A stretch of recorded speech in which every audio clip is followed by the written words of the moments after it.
Bismillahirrahmanirrahim. Assalamualaikum warahmatullahi wabarakatuh. Alhamdulillahirabbil alamin. Wassalatu wassalamu ala asyrafil anbiya'i wal mursalin nabiyina Muhammadin wa ala alihi wa sahbihi ajma'in. Rabbi shrah li sadri wa yassir li amri wahlul 'uqdatam min lisani yafqahu qawli. Jamaah salat maghrib yang kami muliakan,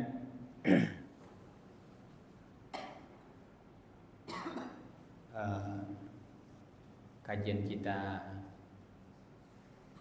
di bulan ini dapat Selasa yang ketiga karena ada pekan kelima yang biasanya 2 kali dalam sebulan. Jamaah sekalian, saya akan kembali melanjutkan pembahasan kita pada pertemuan yang lalu, ya masih di bulan Oktober ini, membahas tentang pembagian manusia dalam ibadah dan isti'anah. Pembagian manusia dalam ibadah dan isti'anah. Dua kata ini adalah dua kata yang terdapat di dalam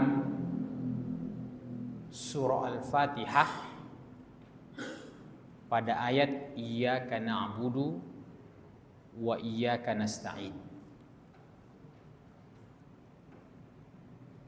Jadi ibadah dari kata na'budu dan isti'anah diambil dari kata nasta'in. Ibadah dan isti'anah itu adalah dua prinsip dalam kaitannya dengan hubungan kita kepada Allah Subhanahu wa taala. Yang pertama, ibadah adalah merupakan hubungan secara umum. Sedangkan isti'anah adalah hubungan secara khusus yang merupakan bahagian daripada ibadah itu sendiri. Jadi kalau kita ingin menjelaskan hubungannya ibadah dengan isti'anah, bahwa ibadah itu sangat banyak macamnya, namun salah satu di antara bagian ibadah yang lebih spesifik adalah memohon pertolongan kepada Allah Subhanahu wa taala. Nah, pembagian yang pertama dari manusia yang paling afdal, yang paling mulia, kalau seseorang itu menjadi ahlul ibadah wa ahlul isti'anah. Bisa juga kita terjemahkan ahlul ibadah wa ahlul isti'anah, ahli ibadah dan ahli isti'anah. Apa itu artinya ahlun kalau dalam bahasa Arab? Ya, mirip-mirip dengan apa yang kita fahami dalam bahasa Indonesia. Kalau kita mengatakan ahlinya, ahlinya itu pakarnya, ya, spesialisnya, ya. Jadi itu berasal dari bahasa Arab kata ahli. Jadi tingkatan yang paling pertama jamaah sekalian adalah ahli ibadah dan ahli isti'anah, di mana kalau orang ahli ibadah itu memang ibadah itu merupakan ghayatu muradihim, merupakan tujuan hidupnya. Seperti dalam firman Allah, yang berbunyi wa ma khalaqatul jinna wal insa illa liya'budun. Kata Allah, aku tidak menciptakan jin dan manusia terkecuali untuk beribadah kepadaku. Namun ibadah ini jemaah sekalian membutuhkan taufik. Membutuhkan taufik dari Allah Subhanahu wa taala, membutuhkan petunjuk dari Allah Subhanahu wa taala. Maka salah satu cara untuk mendapatkan taufik dari Allah Subhanahu wa taala harus meminta agar Allah menolong kita. Agar Allah menolong kita. Jadi wa iyyaka nasta'in itu adalah permintaan secara khusus, ya Allah, memang aku beribadah hanya kepadamu, tapi tolong saya ya Allah untuk bisa benar-benar beribadah kepadamu dengan pertolonganmu. Maka ketika kita mendapatkan pertolongan dari Allah Subhanahu wa taala untuk beribadah, maka itulah orang yang mendapatkan taufik dan petunjuk dari Allah Subhanahu wa taala. Dan memang bentuk doa yang paling afdal itu adalah ketika di dalamnya selalu ada memohon pertolongan. Bentuk ibadah yang paling afdal itu kalau di dalamnya ada konteks memohon pertolongan. Memohon pertolongan dalam ibadah dan memohon pertolongan dalam hal apa saja. Apa contoh sabda Nabi sallallahu alaihi wasallam atau zikir Nabi sallallahu alaihi wasallam yang di dalamnya ada memohon pertolongan?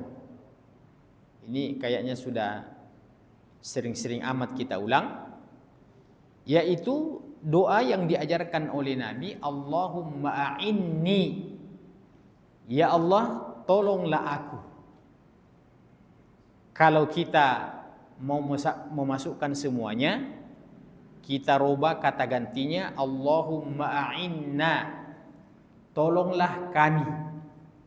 Jadi kalau kita berdoa untuk diri sendiri, Allahumma a'inni. Kalau kita berdoa juga untuk memasukkan saudara kita, Allahumma a'inna. Sama dengan Rabbi. Kalau sendiri. Kalau banyak, Rabbana, Tuhan kami. Ya. Allahumma a'inni ala dzikrika wa syukrika wa husni ibadatika. Ya Allah, tolonglah aku untuk bisa berzikir, mengingatmu, mensyukurimu, dan memperbaiki ibadahku kepadamu.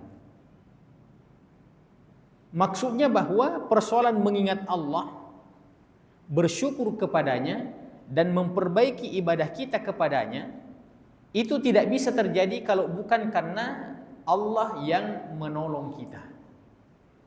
Kalau kita berhasil mengingat Allah, mensyukuri nikmatnya, memperbaiki ibadah kita kepadanya, itu kita yakin karena inayah dan pertolongan Allah Subhanahu wa taala. Di sini dikatakan fa anfa'ud du'a'i talabul auni ala mardatihi wa afdalul mawahibi is'afuhu bihadzal matlub. Jadi ada dua poin.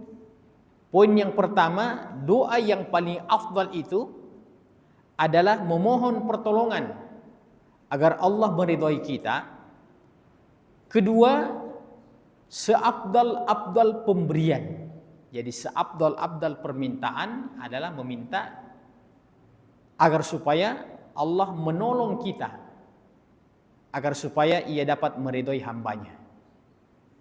Yang kedua, seabdal-abdal pemberian, kalau Allah betul-betul menolong kita.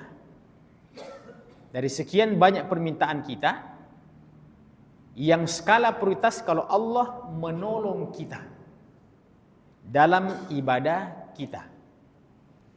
Dan ini adalah redaksi doa yang banyak di dalam Al-Quran ataupun dalam hadis Nabi sallallahu alaihi wasallam. Semua doa-doa itu di dalamnya ada makna memohon pertolongan. Umpamanya kita bilang, Rabbana atina fid dunya hasanah wa fil akhirati hasanah wa qina adzabannar. Ya Allah, berikan kebaikan di dunia, berikan kebaikan di akhirat. Berarti itu adalah memohon pertolongan. Tolong kasihan saya Allah, kasih kebaikan di dunia dan kasih kebaikan di akhirat. Doa apa saja yang kita baca dalam Al-Quran? Rabbana hab lana min azwajina wa dhurriyyatina qurrata a'yunin waj'alna lil muttaqina imama. Ya Allah, anugerahkan kepada kami, hablana, untuk keluarga-keluarga kami, istri-istri kami, keturunan-keturunan kami. Ya, hablana min azwajina wa dhurriyyatina qurrata a'yunin, yaitu ketika kami memandangnya menyejukkan pandangan. Karena satu juga siksaan itu, Pak, kalau kita memandang keluarga kita kemudian tidak sejuk pandangan kita. Ya. Kan dalam hidup kita ini kadang-kadang memang melihat orang-orang tertentu malah menimbulkan masalah. Yang paling bagus itu kalau kita memandang istri kita, memandang anak kita, terus menyejukkan pandangan, Masya Allah. Iya. Sebagaimana ada kejadian, ada orang memandang istrinya, jengkel dia. Iya. Muncul masalahnya. Iya. Jadi ada orang, Pak, ketika melihat istrinya, hilang masalahnya. Benar, Pak? Benar, Pak. Itulah istri yang paling kita damba-dambakan. Iya. Tapi ada istri yang kita tidak punya masalah, ketika kita memandangnya muncul masalah. Maka ini kita meminta Rabbana hablana min azwajina wa dhurriyyatina qurrata a'yunin, yang menyenangkan pandangan. Ya, yang menyenangkan pandangan. Waj'alna lil muttaqina imam. Jadi hafal-hafal itu doa itu, Pak. Ya. Waj'alna lil muttaqina imama. Jadikanlah kami pemimpin bagi orang-orang yang bertakwa. Apa maksudnya jadikan kami pemimpin? Ya. Pemimpin itu tidak identik mesti presiden, Pak, tidak. Pemimpin itu maksudnya jadi panutan dan jadi ikutan. Itu maksudnya pemimpin, Pak. Jadi salah satu di antara misi pemimpin itu memang diikuti dalam kebaikannya. Nah, tentu lebih dahsyat lagi kalau memang pemimpin dalam arti orang yang memiliki kedudukan, orang yang memiliki wewenang. Iya. Kalau kita pemimpin dalam keluarga kita, paling minimal yang mengikuti kita adalah anggota keluarga kita. Tapi ada pemimpin yang diikuti kalau dia memegang wewenang. Bayangkan, kalau presiden kita adalah betul-betul pemimpin yang pantas untuk diikuti kebaikannya, karena dia mencontohkan kebaikan. Bayangkan itu, Pak, pahalanya kalau menjadi pemimpin yang diikuti kebaikannya, satu negara yang mengikutinya, Pak. Bayangkan, pemimpin kita ini soleh, pemimpin kita ini adil. Iya. Bukan cuma memperbaiki anggota keluarganya, tapi dia mensolehkan satu negara. Makanya Nabi SAW mengatakan, ada 7 golongan yang mendapatkan naungan pada hari kemudian kelak nanti. Nabi sebutkan di antaranya, dan lagi-lagi urutan yang pertama adalah imamun adilun, pemimpin yang adil. Mudah-mudahan setelah kita menyaksikan pelantikan Bapak Presiden kita dan Wakil Presiden kita juga. Kenapa, Pak Ji? Oh, 01 yang kita mau. Oh, begitu. Iya. Pokoknya kita setuju, tidak setuju Wakil Presidennya. Oke. Ya. Jadi tadi malam saya lihat di medsos tadi, Pak, betul terjadi kerusuhan tadi malam ya?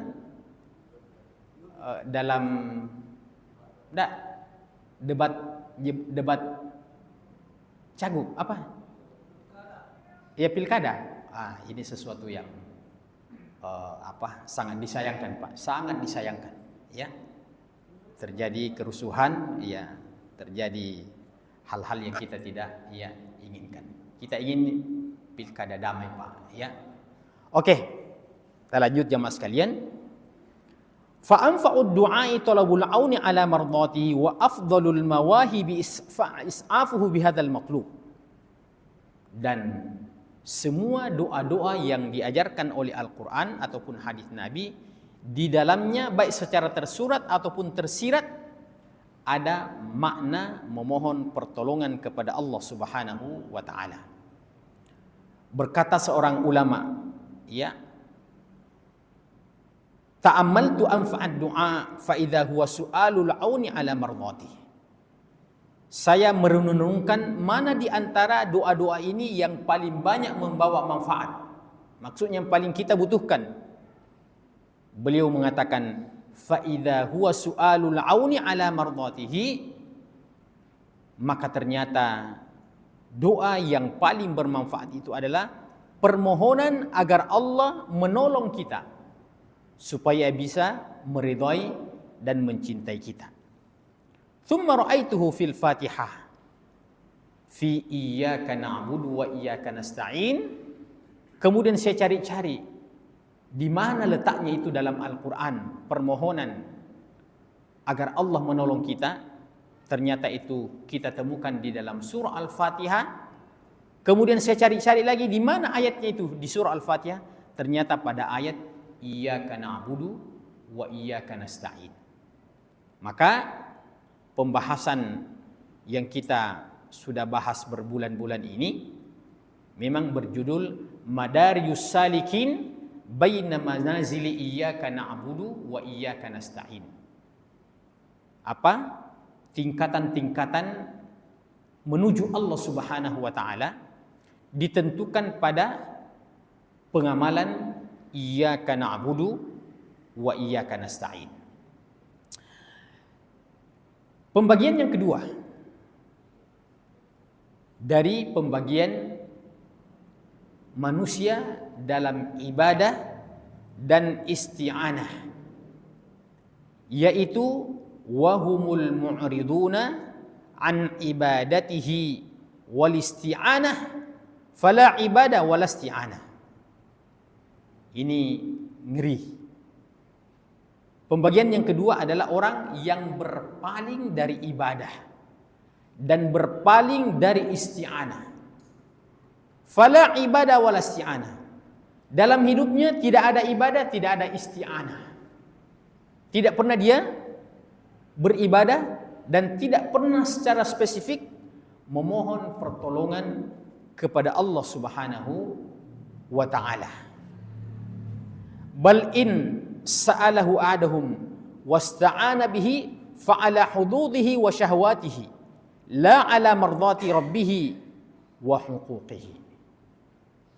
Kalaupun katanya orang yang dituduh sebagai orang yang berpaling daripada ibadah dan isti'anah ini, kalaupun pernah dia beribadah dan pernah dia memohon pertolongan, maka itu mutlak hanya karena kebutuhan-kebutuhan duniawinya saja.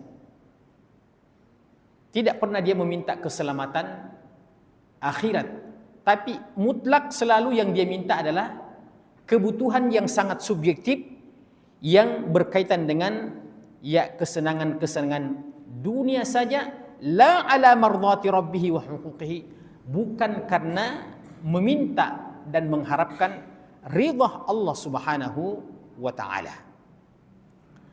Fa innahu yas'aluhu man fis samawati wal ardi yas'aluhu awliyahu wa a'da'uhu.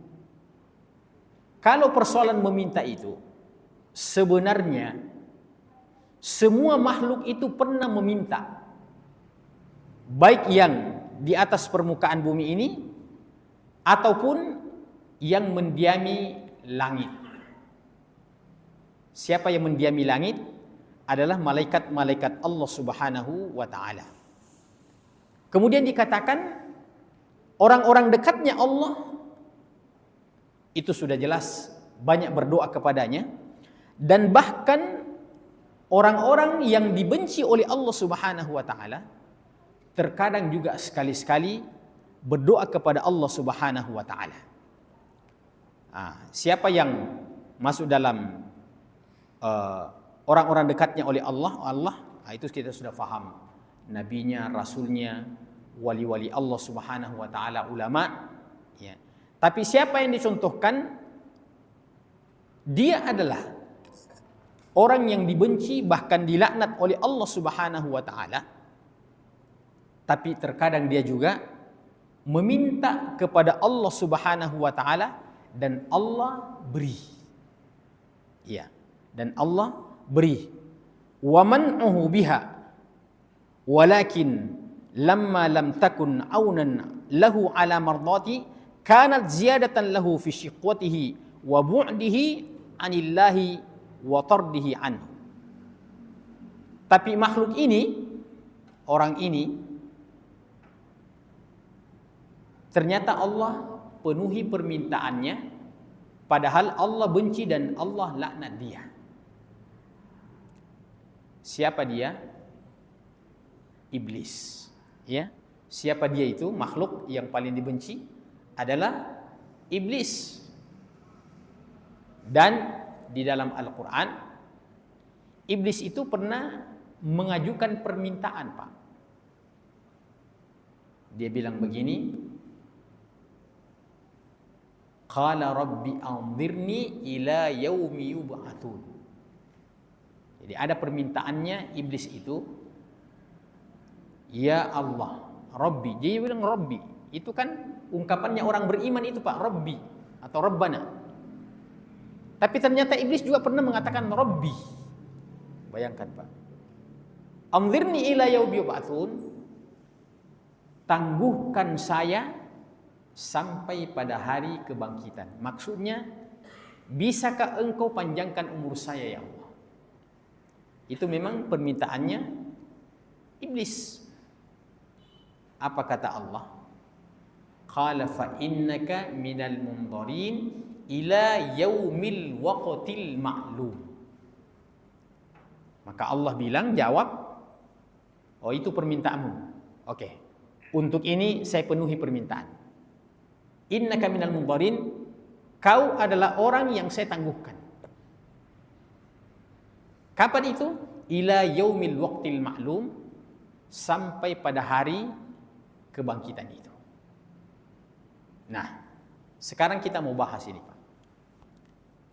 Ternyata tidak semua orang yang diberikan itu pasti adalah orang yang diridhoi oleh Allah. Ada orang-orang tertentu yang diberikan oleh Allah Subhanahu wa taala berdasarkan permintaannya, tapi tidak mutlak Allah cinta kepadanya. Ya. Apa indikasi bahwa ketika ia minta itu pertanda bahwa Allah ridha? Kalau apa yang dia minta itu menjadi sarana, menjadi penyebab, menjadi wasilah untuk dia bisa semakin dekat kepada Allah Subhanahu wa taala. Berarti permintaannya itu diberkahi oleh Allah Subhanahu wa taala. Tapi kalau orang itu berdoa dan Allah kabulkan permintaannya, tapi malah dengan fasilitas itu justru semakin jauh dari Allah Subhanahu wa taala, maka pemberian Allah itu berindikasi satu paket akan semakin menjauhkan dia dari Allah Subhanahu wa taala. Dalilnya siapa? Dalilnya adalah iblis. Berharap diberikan fasilitas umur itu bisa menjadi lebih baik. Iya. Pokoknya ya, kau dipanjangkan umurmu, tapi menjadi bertakwa kau, menjadi beriman kau. Iya. Dan Allah memang berikan kebebasan manusia untuk memilih jalan ini sebagai ujian dalam kehidupan. Allah bilang fa'alhamaha fujuraha wa taqwaha. Allah memberikan ilham pada setiap orang itu, pada setiap makhluk itu, dia siapkan jalan ketakwaan dan jalan kejahatan. Jadi memang Allah juga menciptakan jalan kejahatan, tapi itu sebagai ujian, Pak. Sebagai ujian. Tidak ditahu orang itu lulus atau tidak lulus kalau tidak ada dua opsi. Iya. Kalau ada orang yang ujian sudah pasti lulus, itu bukan namanya ujian, Pak. Karena ujian itu lulus atau tidak lulus. Iya. Ada orang yang diuji, tapi karena ada keluarganya bilang, ikut kau saja ujian, formalitas saja. Itu bukan namanya ujian. Kita mau ujian yang benar-benar, ya. Ujian yang ada tantangannya, ujian yang ada rintangannya. Maka ketika Allah memberikan fasilitas pada iblis, ternyata itu tidak menjadi penyebab untuk dia semakin dekat kepada Allah. Malah Allah semakin membencinya. Malah dia semakin jauh dari Allah Subhanahu wa taala. Ya, setiap kita membaca Al-Quran, selalu kita membaca A'udzu billahi minasyaitonir rajim. Ya. Syaitan yang pertama yang dimaksudkan itu adalah syaitan iblis. A'udzu billahi minasyaitonir rajim. Aku mohon perlindungan kepada Allah dari syaitan ar-rajim yang terkutuk, yang terlaknat. Tidak pernah berubah itu, Pak. Tidak pernah itu, ya, minasyaitan, ya, al-mardi, syaitan yang diridhai. Selalu syaitan ar-rajim. Iya. Qul a'udzu birabbin nas, malikin nas, ilahin nas, min syarril waswasil khannas. Kita mohon perlindungan kepada Allah dari syaitan yang membisikkan kejahatan itu ke dalam diri manusia. Alladzi waswisu fi sudurin nas, yang membisikkan ke dalam dada hati manusia. Dan karenanya 3 qul itu, Pak, adalah termasuk zikir-zikir pagi dan petang, termasuk zikir-zikir setelah sholat. Ya, itu 3 qul yang terakhir. Maka penulis buku ini mengatakan, berarti siapa yang diberikan fasilitas oleh Allah Subhanahu wa taala dalam hidupnya ini, dan dengan fasilitas itu, dengan hartakah, dengan jabatankah, pokoknya dengan apa saja, dan dia semakin taat kepada Allah Subhanahu wa taala, berarti pemberian Allah padanya itu bermanfaat baginya, berberkah. Iya. Jadi kita ini apa? Selalu dapat rezeki. Selalu dapat rezeki. Umpamanya, ya, contoh yang sederhana saja. Habis menikah. Nah, bukankah anugerah itu kalau habis menikah, Pak? Itu jelas, ya. Bedanya bujang dengan orang yang sudah punya keluarga, Pak, jauh. Kalau bujang itu serba dia layani dirinya sendiri, Pak. Masak sendiri, bangun sendiri, mencuci sendiri, ya. Kita merasakan itu. Begitu kita habis pengantin, Pak, Masya Allah, kita dilayani oleh istri kita, ya. Dilayani, ya. Kadang-kadang kalau kita datang capek, istri yang salihah itu dia kasih opsi suaminya, ya, Bapak mau makan dulu atau mau saya dulu?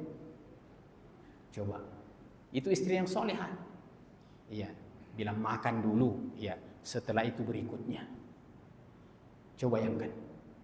Maka siapa yang diberikan fasilitas oleh Allah, nikmat oleh Allah, Pak Manja contoh, baru-baru dia beli HP baru. Ternyata gara-gara HP-nya ini, Masya Allah, kenapa si fulan itu Masya Allah, dia banyak bertanya tentang ilmu-ilmu agama. Oh, ternyata dia buka tauwa, ya, aplikasi-aplikasi yang memang berkaitan dengan ya pendalaman agama. Dia suka nonton YouTube, ya ada Ustadz Abdul Somad, ada Ustadz nasional, ya siapa lagi, ya ada juga Ustadz Bahrunida, ya walaupun tidak viral, tapi ada juga di YouTube. Ya. Maka ketika dia membeli itu, Masya Allah, semakin mantap ibadahnya. Kenapa? Karena dia belajar. Dia belajar. Maka akhirnya dia semakin mantap ibadahnya, mantap ilmunya. Sebagaimana tidak dicari ada di sekeliling kita orang yang dengan fasilitas HP ini, Pak, malah semakin melakukan pelanggaran. Apa contohnya? Lewat HP dia melakukan judi online. Judi online, Pak. Apalagi pinjaman online. Iya. Saya pernah di warkop, ya, bicara sama seseorang. Ada anak saya di samping saya. Sambil bicara, ya, dia juga main-main HP. Anak saya kok bisa ya bilang main judi itu. Saya bilang, jangan sampai kau juga. Kenapa kau tahu bilang dia main judi? Saya tidak main judi, tapi ku tahu itu main judi itu. Begitu mudahnya sekarang orang, Pak, berbuat maksiat, Pak. Ya, kita berhadap-hadapan, kita kira dia baik-baik, ternyata dia main judi, Pak. Coba bayangkan itu. Iya. Saya pernah misi kajian di salah satu markas militer. Iya. Itu apa yang undang saya, ya, Pak tentara juga. Dia cerita ke saya bahwa baru-baru, ya, bulan lalu di Sulsel ada anggota yang bunuh diri di kompleks tentara itu. Bunuh diri. Saya bilang, kenapa, Pak? Bilang dengar-dengar katanya karena judi online. Iya. Inilah satu induk kejahatan, Pak. Kalau orang sudah judi, biasanya itu sudah satu paket dengan minum. Judi, minum. Ya. Kalau sudah judi, kalau sudah minum, itu biasanya sudah main perempuan. Ya. Jadi sebagaimana kebaikan itu akan mengundang kebaikan yang lain, kejahatan juga itu akan mengundang kejahatan yang lain. Makanya kita tutup pintu, jangan sampai membuat celah untuk melakukan, kata istilah para ulama, ummul khaba'is. Induknya kejahatan, induknya keburukan. Makanya Allah mengatakan innamal khamru wal maisiru wal ansab wal azlam rijsum min amali syaitan.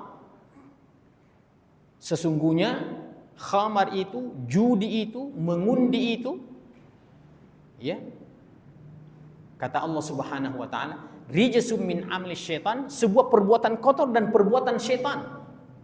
Jadi bukan sekedar perbuatan kotor, tapi ditambah perbuatan syaitan. Ya, fajtanibuhu la'allakum tuflihun.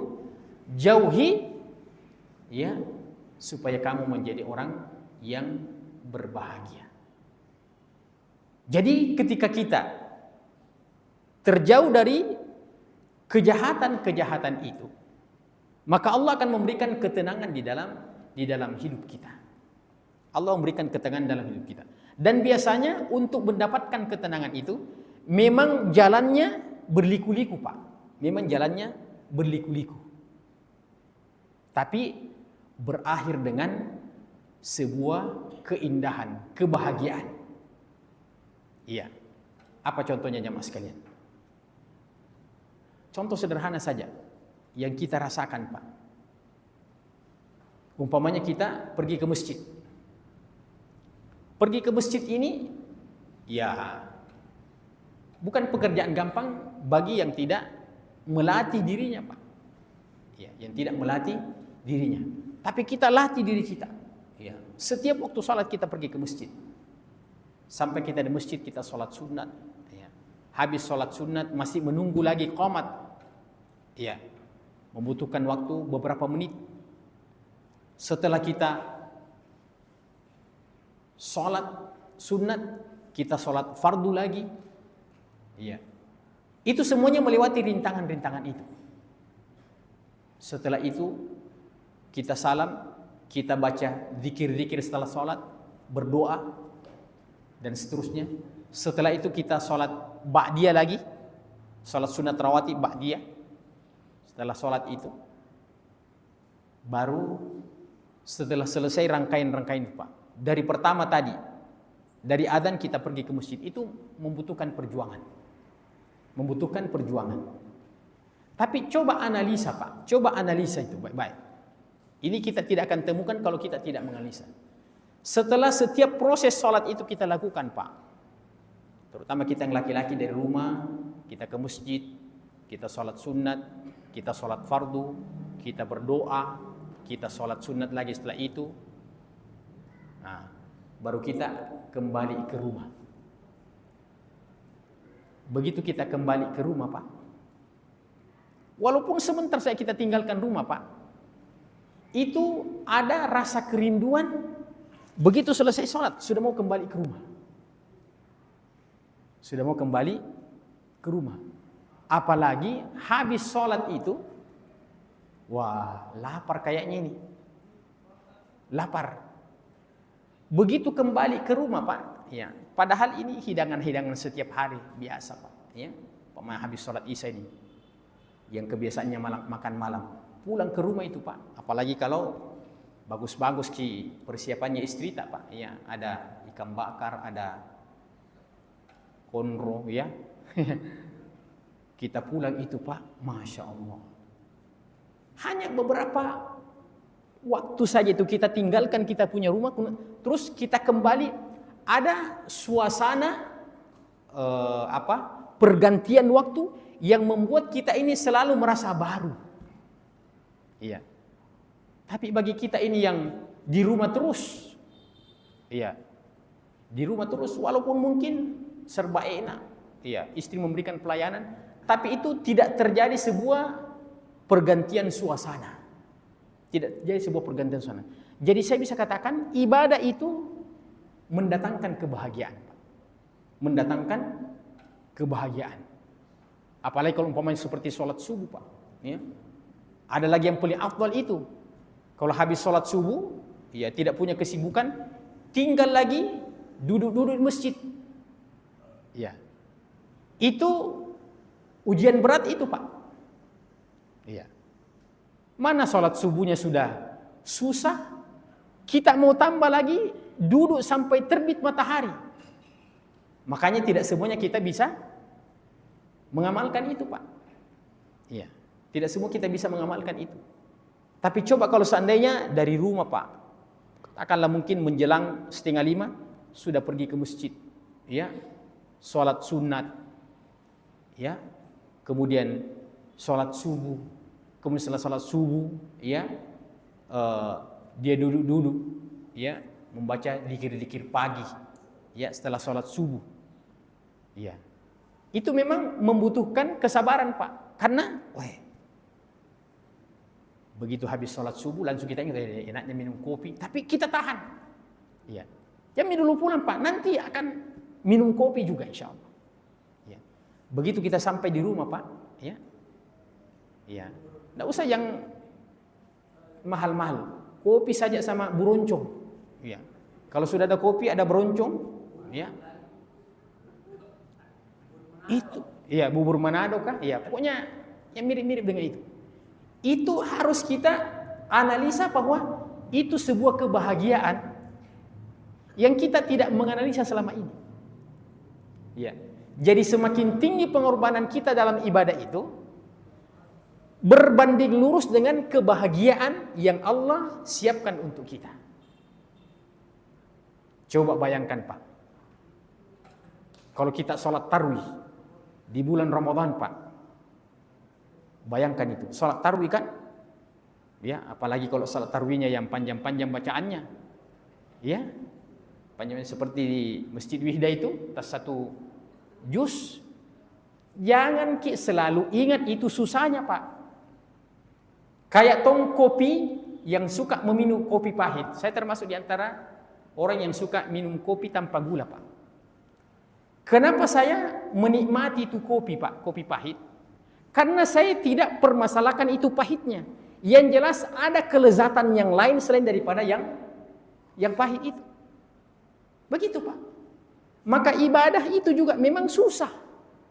Siapa bilang tidak susah? Siapa bilang tidak capek? Capek itu ibadah, Pak. Iya. Makanya ada orang begitu datang di masjid itu, jam sholat situ panjang sekali bacanya. Cari ya masjid yang pasangannya kuliah kulhuwa. Iya. Oh bagus tahu di situ. Iya, salat tarwihnya 15 menit. Iya. Tapi demi Allah, andaikan kita mau bersabar sedikit, Pak. Kita mau bersabar. Yang ada tantangannya dan ada rintangannya. Iya. Coba-coba mikir yang belum terbiasa 1 juz sekali-sekali, tidak usah setiap malam, sekali-sekali. Ya. Kalau kita bisa bertahan sekali itu, Pak, memang capek kelihatan, ya. Sering kita menggaruk padahal tidak gatal. Ya, sering. Banyak orang itu, Pak. Iya. Tapi kalau kita berhasil melewati itu, Pak, rintangan-rintangan itu. Begitu selesai kita sholat, Pak, Masya Allah. Sisa-sisa makanan papa buka yang ada di rumah itu, Pak, tadi maghrib. Kita ingat betul itu, Pak. Masya Allah, masih ada undi-undi itu. Ya, masih ada apa? Coba begitu nikmatnya. Karena kita melewati hidup ini dengan ada tantangan, ada rintangan. Tapi kalau kita ini serba nyaman terus, akhirnya kenyamanan itu tidak lagi kita rasakan sebagai sebuah kebahagiaan dalam kehidupan kita ini. Maka ibadah itu memang Allah cuma perintahkan, akan tetapi ada hikmah-hikmah dalam kehidupan ini. Makanya Nabi mengatakan, lis-shaimi farhatan. Ini contoh, Pak. Bagi orang yang berpuasa itu memperoleh 2 bentuk kegembiraan. Yang pertama kegembiraan yang Allah percepat dalam kehidupan dunia ini. Iya. Kata Nabi, farhatun inda fitrihi. Kegembiraan ketika berbuka. Tidak ada di antara kita, Pak, yang tidak gembira ketika buka. Tidak ada, Pak. Biar ada masalah dengan istri tak, biar banyak utang tak. Kalau momen buka itu, Pak, dilupa itu yang namanya masalah-masalah. Coba bayangkan, Pak. Air saja, Pak, ya, yang nilainya kalau kita tidak puasa biasa-biasa saja, Pak. Tapi begitu kita puasa, Pak, apalagi tadi siang panas terik, ya, baru jam 5, Pak, air saja, Pak, kita sudah jalin-jalin itu air. Coba bayangkan, Pak, apalagi kalau keluar dari kulkas, ya, ada apanya nama itu, ya, ada embunnya itu, Pak. Kita lihat, pas ini kerongkongan kita ini lagi kering-keringnya. Ya. Itu baru air putih, Pak. Bagaimana kalau ada cendol di sampingnya? Ya. Bagaimana kalau ada pisang hijau di sampingnya?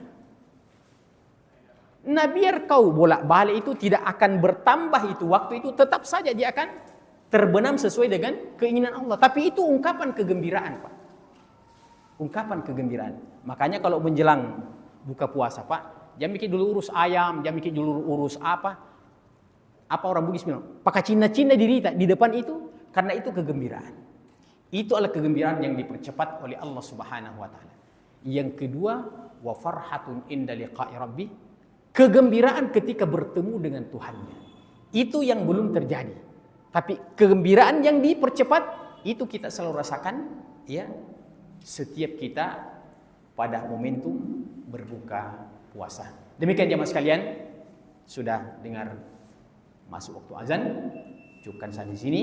Subhanakallahumma wa bihamdika, asyhadu an la ilaha illa anta, astaghfiruka wa atubu ilaik. Wa akhiru da'wana alhamdulillahi rabbil alamin. Wassalamualaikum warahmatullahi wabarakatuh.